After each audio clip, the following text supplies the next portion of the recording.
A huge trade deal between the US and India just dropped. But here's the thing. Depending on who you ask, it's either a massive geopolitical game changer, or it's, well, pretty much nothing at all. We've got two powerful nations telling two totally different stories. So what's really going on? All right, let's dive right in. The question at the absolute heart of this whole mystery is simple, but the answer? It's anything but. Who is actually telling the truth about this deal? So on one side, you have the US saying loud and clear that India has agreed to stop buying Russian oil. And then on the other side, you have Russia saying, not so fast. They claim India never even hinted at this, that it was never on the table. It is a complete and total contradiction. So what's India's side of the story? Well, their official statement talks about continuing to diversify their oil imports. But, and this is the big but, diversification has been India's official policy for years. So this isn't some new promise, it's just them saying they'll keep doing what they've already been doing. Business as usual. And right as people started to pick up on this, the whole story took another sharp turn.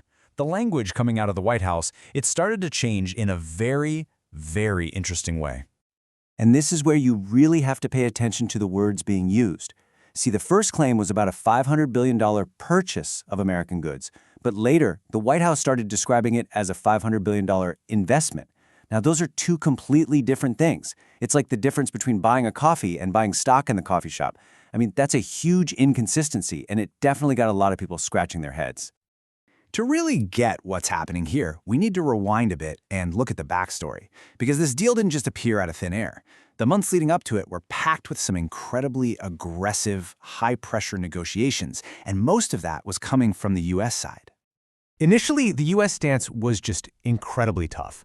Treasury Secretary Howard Lutnick basically laid out a list of demands for India. Stop buying Russian oil, get out of the BRICS economic group, the one with Russia and China, and fully back the U.S. dollar. Let's be clear, these were not friendly suggestions, they were ultimatum. And the tone? Oh yeah, it was just as confrontational. Lutnick actually went on record predicting that in a month or two, India would come crawling back to the table ready to apologize. It was a pretty clear attempt to strong-arm them, to basically bully them into a corner.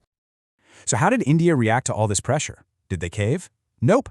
Instead, their national security advisor reportedly sent a very clear, very firm message back. If this is how you're going to play it, we'll just wait. We can put a deal on hold for 3 years. And you know what happened almost immediately after that message was sent? The whole public tone from the White House did a complete 180. It went from threats and demands to praise and talk about special relationships. So what was the final score in this standoff? Well, India never apologized. They did not leave BRICS, and they made 0 new commitments to the US dollar. On every single one of those initial aggressive demands, India just stood its ground and didn't budge. Okay, so that's the politics. But let's step away from that for a second and talk about something much more practical.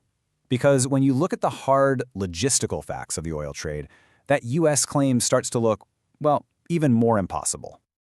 Just to get a sense of the scale we're talking about here, you have to look at the numbers. Russia isn't just some small-time supplier for India.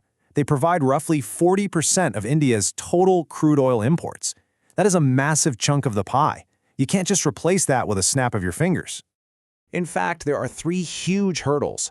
First, there's time. Experts are saying it would take months, probably the rest of the entire year, just to find a replacement for that much oil. Second is cost. Russia gives India big discounts, making their oil way cheaper. And third, and this might be the biggest hurdle of all, is technology. India's refineries are literally built and fine-tuned to process Russian crude oil. You can't just pour American oil in there and expect it to work. It would take a massive, expensive, and time-consuming overhaul of their entire system. So, when you put it all together, the conflicting stories, the intense backstory, and the simple logistical facts on the ground, what's the final verdict here? When you weigh all the evidence, it really only points in one direction. There are no official documents, there are no statements from India backing this up, and there's no logistical way for them to suddenly cut off Russian oil. All the signs point to one thing. This wasn't really a policy change announcement, it was a political one, carefully framed to create a very specific story around this trade deal. And this whole situation really leaves us with a much bigger question, doesn't it? In the complex world of global politics, where does a real negotiation actually end, and where does the storytelling begin? It's a powerful reminder that sometimes the narrative itself is the deal. Thanks for joining me on The Explainer.